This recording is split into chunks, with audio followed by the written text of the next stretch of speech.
Yetuk alim Nimşehit Ermiya Eli Sayrami Uyghur hazırkı zaman şeriatının asasçılarından biri, dağlık şair ve cemaat erbabı Ermiya Eli Sayrami 1904 yılı Bay nahiyesinin Sayram yezisida Eli Ahun isimlik marifetperver dehqon ailesida dunyoga kelgan. U yezisidagi diniy maktabda savad chiqargandan keyin 1922 yildan 1928 yilgacha Bay ve Kuchadagi madrasalarda o'qigan. Bu chaqda uning xalq qo'shiqlari shaklida yozgan Bazar ve Mazar nomli tunji she'rlar to'plami qo'lyozma holatda el ichiga tarqalgan. 1929 yili u Qashqarga berib, shu zamonning danglik ilm markazi Xonliq madrasasida o'qigan.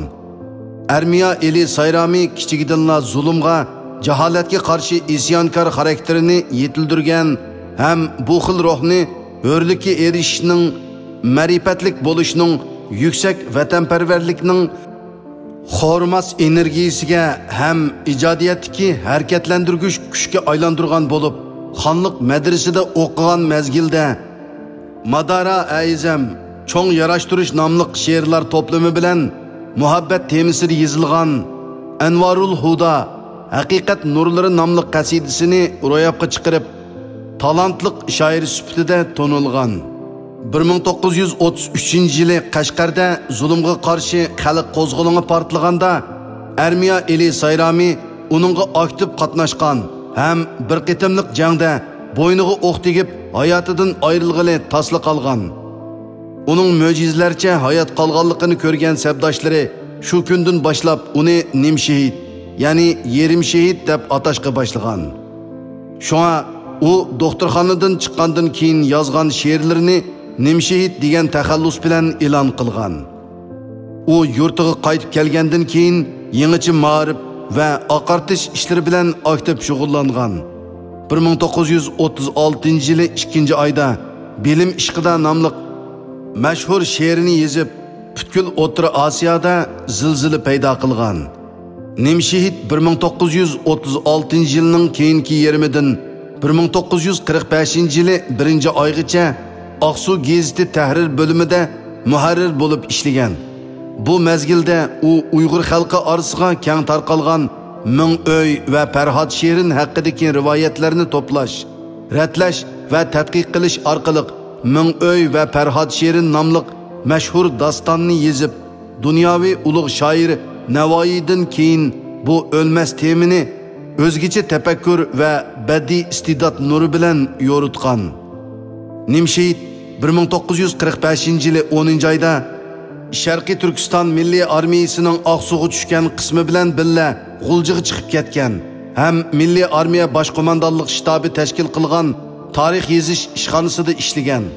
1948 yili 8-oyning 1-kuni elida tinchlik va xalqchilikni himoya qilish ittifoqi qurilganda u mazkur ittifoqning hay'at a'zosi va uning nashr afkori bo'lgan ittifoq jurnali tahrir hay'atining qo'lliq a'zosi bo'lib saylangan.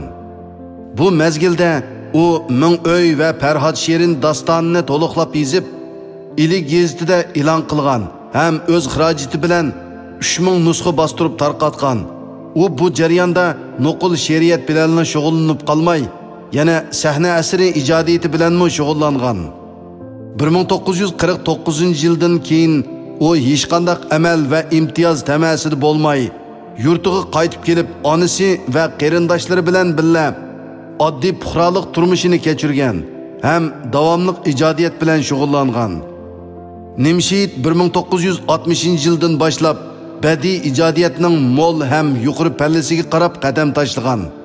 U Uyg'ur klassik adabiyotining esil an'analariga ijodiy varislik qilib, aruz vaznlik she'r shaklini mazmun jihatda yuqori pallaga ko'tarib, o'z davrining ilg'or ideyalarini kuylagan. Uning she'riy dostonlari tilining ravonlik, tushunishlikligi, turoq va ritmlarining tankashligi, qofiyalarining to'q va go'zalligi jihatda bugungi zaman Uyg'ur she'riyati uchun yaxshi namuna bo'lgan. Shoir har xil stilistikalik vositalardan mahirlik bilan foydalanib, öz fikrini cho'nqur she'riy hissiyot va jonliq she'riy obrazlar orqali ifodalagan.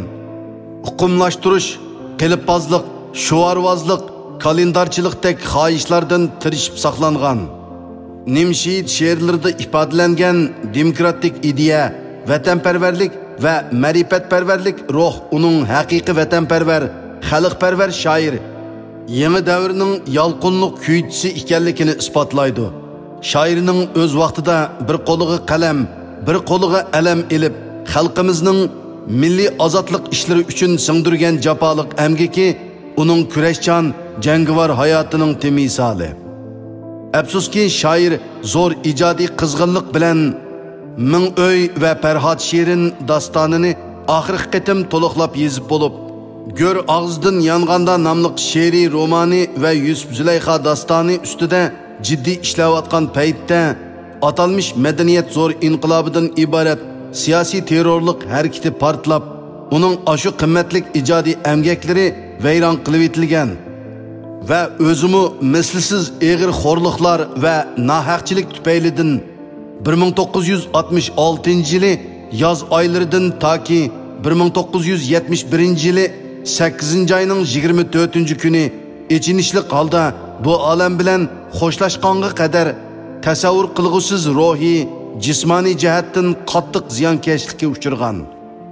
Oqibat 1971-yili 24-avgust seshanba kuni 66 yoshlik Nimshid turli qiyin qistoqlar va xo'rliqlarga tiz bukmasdan baldurli jon taslim qilgan. Vafot bo'lishdan 11 kun burun, ya'ni 1971-yili 13-avgust juma kuni yozgan tövendeki Pekirning iqrori nomli she'ri bizga Nimshidning ishki hissiyotları va shu chog'dagi rahimsiz va jirginishlik siyosiy vaziyatni nisbatan ochiq yo'ritib berdi. Patdi ko'ksimga zahar tirnoqlaring ey shumpalak. Urdi qonli qamchisin olchoqlaring ey shumpalak. Qaqshitib jutdi meni patqoqlaring ey shumpalak. Oldi gul o'rni tikan yantoqlaring ey shumpalak. Qon sho'rab chaqdi zuluk chaqqonlaring ey shumpalak. Har qadamda ming to'zoq qiltoqlaring ey shumpalak. Nimshid sobiq milliy armiyadagi ham qalamda ham alamda yetishgan peshqadam inqilobchi bo'lg'achqa, uning ustiga 1962-yildagi Hindiston urushida ko'rsatgan qahramonliklari dushmanni sarosimiga salg'ashqa, vafot bo'lgandan keyinmi yerlikida aram xudo yetish erkinligiga erisholmay, uning jassitimi inson qilpidan chiqqan rahimsiz muomalaga uchirgan. U vafot bo'lishdan ilgari kindiqqini to'kilgan yurti tezak qog'udi yetishni vasiyat qilgan bo'lsa-mu, orzusiga yetolmagan. Uning ayoli bu aqalli vasiyatni o'rindashqimi amalsiz edi. U zar-zar yig'ilgan holda atrat katavashlarga tavut va namozini tushirib yerlikka qo'yishga odam berishni iltimos qilgan. U chaqlarda masjidlarning hammasi degidek chiqib tashlang'ashqa tavut atrat iskilatidan saqlanatdi. Iskilatchi tavutni berishga bo'lmaydi, chunki tavut zaharlanib qoladi. Uning jasadini qabristonlikqa qo'yishqimi bo'lmaydi, chunki o'liklarni zaharlaydi deb biljirlab tavutmi bermagan. Shuning bilan o'yning birdan-bir mulki bo'lgan karvatning puti elib tashlanib tavut qilingan. Zaharlansimi mayli deb qaralgan atalmış 4 xil unsurdan 3-4 tavutni ko'tirib mahalla va qabristonlikqa jiroq bo'lgan cho'l tog' bag'ridagi yulg'un tuviga elib berib, musulmonlarning qoidasi bo'yicha yerlik elinmasdan 2 metr cho'nqurlikqa o'rak qo'linib, jasad shu o'rakning ichiga qo'yilib, ondan usti gami yapgan shaklda taxtay bilan etilib, to'pi bilan ko'mib etilgan. Yo'lanchikidan ayrilgan Emir Nisoxon balalarini agashtirib, qorong'u zay g'erib kapsiga qaytib kelgan.